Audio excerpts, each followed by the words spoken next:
Hi everyone. నేను ఈరోజు ఒక చిన్న కథ చెప్తానండి. అది నా కథనే.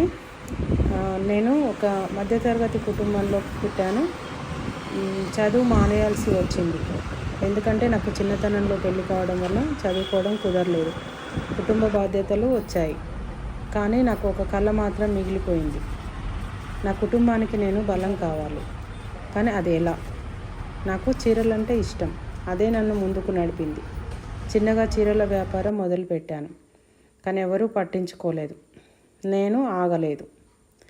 ఒక్కో చీర అమ్ముతూ ఒక్కో కస్టమర్ మనసు గెలుచుకుంటూ నేడు నా వ్యాపారాన్ని నిలబెట్టుకున్నాను.